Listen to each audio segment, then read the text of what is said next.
The Olklynar Steppe appeared to be, on those few maps that had ever tried to mark it, a vast hourglass, sketched out across the landscape by means of jagged mountain chains. Val rested to the west of the northernmost bulb of this depiction, and it is at the centre of this bight that the Holy Mountain rose.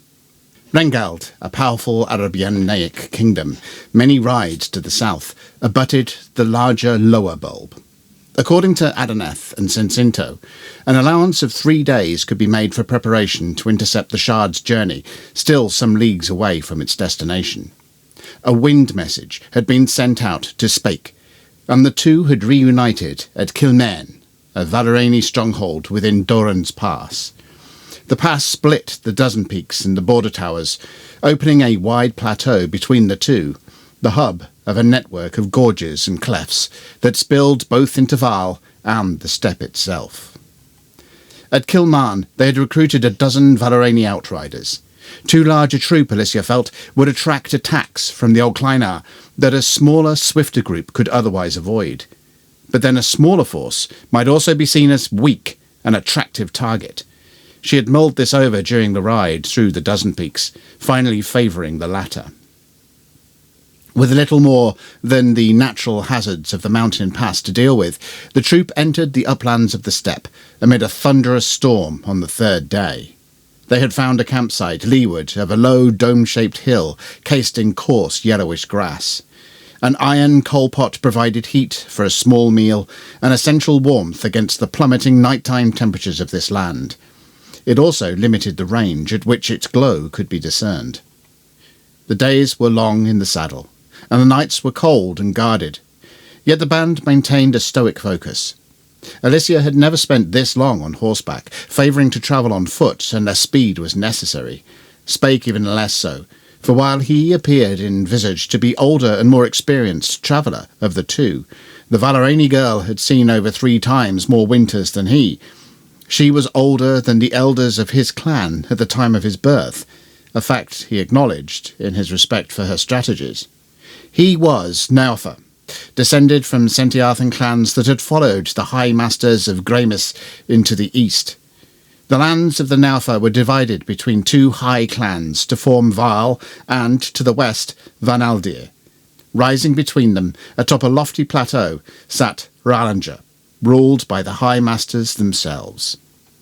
Spake's clan came from the northern hills of Val, along the ill-defined boundary where that kingdom ended and the frigid dark lands of the beast wastes began. His clan had survived on the margins, but a particularly large and aggressive horde of Gasric had nearly ended them some 8 winters ago. It was during that battle that Spake had met Alicia, and he had become acquainted with the Valerani. The copper-haired warrior had made it her vow to protect the people of Val to her dying breath. She had failed to protect her parents, peaceful herbalists and healers among the Valerani, from a Yuxid attack just over a century before. Many of her village died that night. In blind rage and remorse, she had hunted the raiders down, and against even her own expectation, had slaughtered them all. Alicia did not know how she had come to the seer after that. Yet Adonath, old even then, had nursed her mind and body back to some semblance of health. She still bore deep scars, but they were rarely visible. The 14 riders found their progress across the steppe to be swift and uneventful until the 5th day.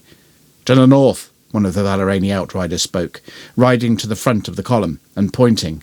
"A haze rises, with black line below." Alicia rose in her saddle, shielding her eyes for better sight. "I see them," she said. "Olklynar. I know not whether they are coming to us or travelling elsewhere. On! Our task lies before us. We will soon tell where they are headed." The route of the Valerani was almost perpendicular to that of the oncoming Olklynar, but it was soon obvious that they were the target of the nomad riders. Alicia dropped into the centre of her group so she might better be heard by all. "We have nothing that they would take but our horses and our lives. I believe they will not attack during darkness. Let us ride until dusk. It may give us a chance to negotiate passage." So this is what they did. As the deep blue of the dusk enveloped them, turning towards the pitch of night, they called to a halt and began to set camp. "What will we do?" Spake asked, his low gravel contrasting to the smooth baritones of the Valerani riders. "Go to them? Have them come to us?" He glanced towards where they had last seen the Olklynar, estimating their position. "They are too close to escape come dawn." The woman followed his gaze. "I would go to them. If the tales are true, they honour parley." "Indeed they do, my lady." A thickly accented voice came out of the darkness. "But they also find the speech and ways of others difficult to understand. May I suggest an alternative?" Alicia and Spake both instinctively drew blades, attempting to discern movement in the direction of the voice. "Who speaks?" she demanded. "Show yourself." A calm voice responded.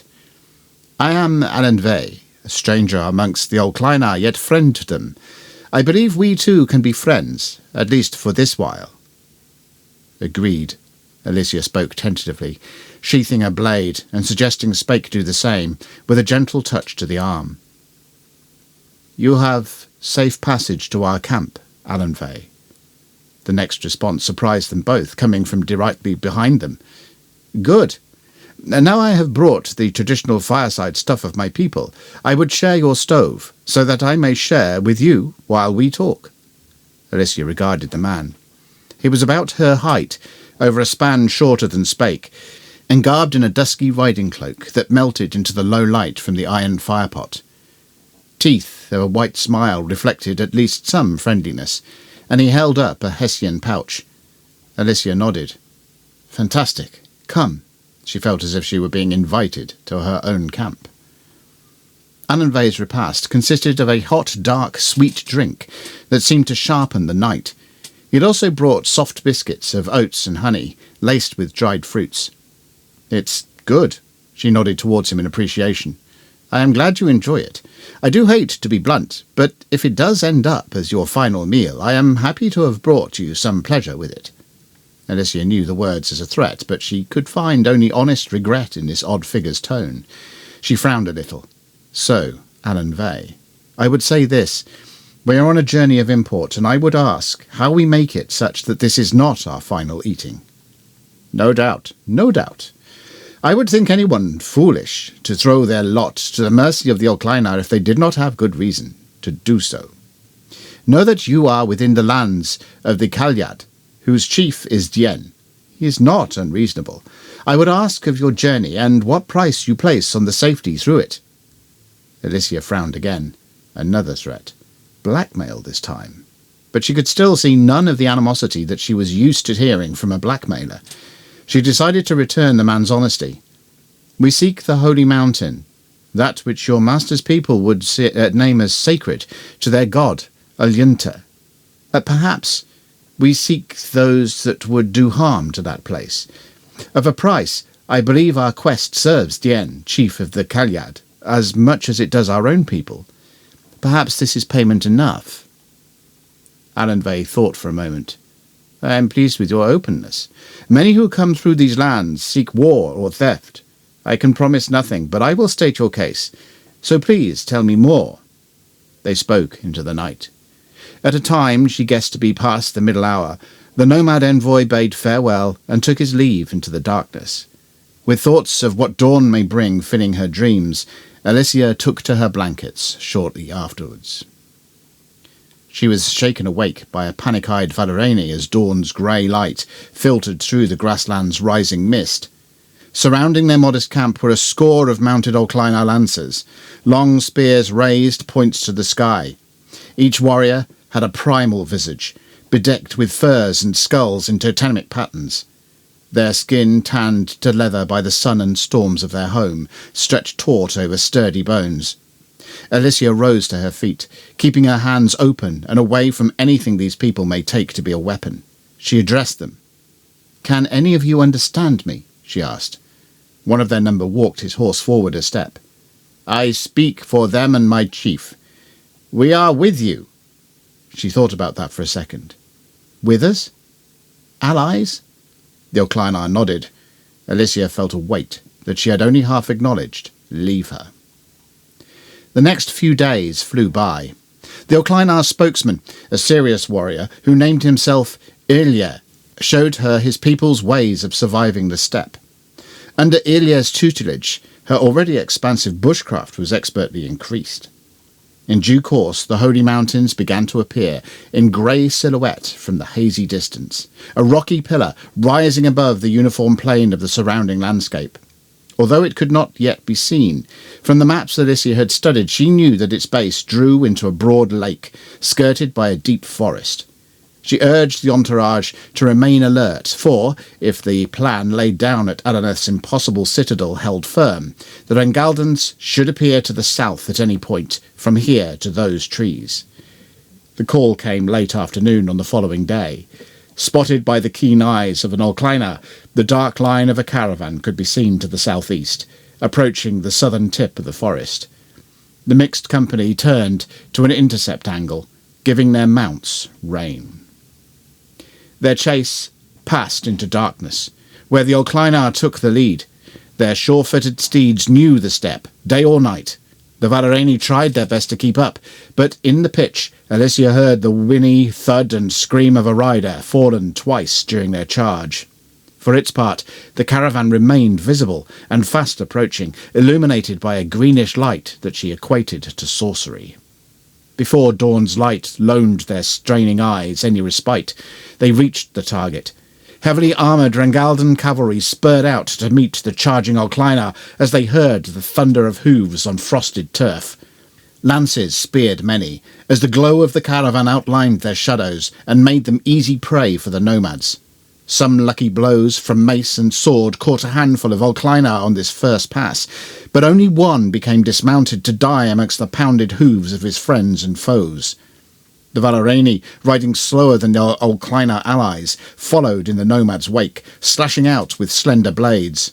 Spake came with them, his falchion chopping at the necks of those Rangaldan that had survived the first wave. But now the southerners' foot soldiery joined from the caravan's wagons, shooting crossbows wildly into the mass of horse before them. The bolts pierced the Olklynar's light armour, and not a few of them died in that first volley. Those few Rangaldan cavalry that had broken through the lines of the Olklynar and the Valerani wheeled, regrouping in the chaos to charge upon their now encircled attackers. Alicia led the Valerani to leap from their mounts onto their wagons, slashing at crossbowmen and forcing them to abandon their preferred weapons for short, straight daggers. Rangaldan and Valerani blood spattered over the wood and cloth of the vehicles in the fierce fighting there. Spake, still mounted, rallied with the Olklynar, adding to their tribal cause with the powerful war cry of the hillfolk. The Olklynar had switched to curving swords, not too dissimilar in form to his own heavier falchion, and moon-bladed hatchets. The cavalry battle descended into butchery. Not a few times did Spake almost lose grip on the weapon or reins that had become slick with blood, his own and those felled by his hand. Dawn slowly rose upon the desperate battle. By the time daylight arrived, the exhausted victors stood amongst their fallen foes, armour glinting redly in the rising sun. Spake leaned heavily upon his blade, upon that gory sword, having fought the last minute on foot next to his slain mount. Alicia sat upon a supply crate, allowing herself and 3 surviving Valerani a moment of grief for their falling comrades. 4 Olklynar remained mounted, 3 more alive on foot. They had won, yet at terrible cost. The lake of the Holy Mountain began a short distance to the northeast, the forest reaching almost to its water's edge. The mountain itself loomed above them on the lake's far side. The survivors used its cold waters to cleanse themselves of the morning's work, returning to search the still glowing caravan for signs of Spellstealer or Shard. Alicia had expected sorcery to play a part in the battle, but it had not. Why this was so puzzled her, until earlier, for he had been one of the Olklynar to survive the fight, caught her attention, stabbing a finger northwards. She followed the digit, and felt her heart sink in anger and dismay. There, about halfway to the mountain, dark shapes of mounts and their riders could be seen. She knew then that sorcery had played a part. The glow of the caravan had drawn them like moths to a flame, enabling the Spellstealer to escape once again. "We need to reach them," Alicia told her Olklynar friend. Would your warriors loan their horses?" Ilia frowned, unsure, but he said, "I will try. Would I say that you will pay your share of this bounty for them?" He indicated the wagons and the cargo. "I have no interest in that," Alicia replied. "They may take what they like. My people only need supplies for their return to our lands." Ilia nodded. "It is agreed, then. I will ask." The Olklynar prize their mounts, for they are many things to them. They name their horse spirit Ungi, and he is said to permeate every one of these proud animals. With Narak, the hawk spirit, and Kalgord, the spear spirit, this trinity keeps the nomads safe from the ever-stalking Valrakan, the bloodthirsty wolf spirit. But they had come to respect this fierce warrior woman in the short time that they had known her. That, and the spoils that they had gained from the caravan, swayed them. Soon, Spake and Alicia, adrenaline driving exhausted muscles on, were pushing the mounts along the lakeside.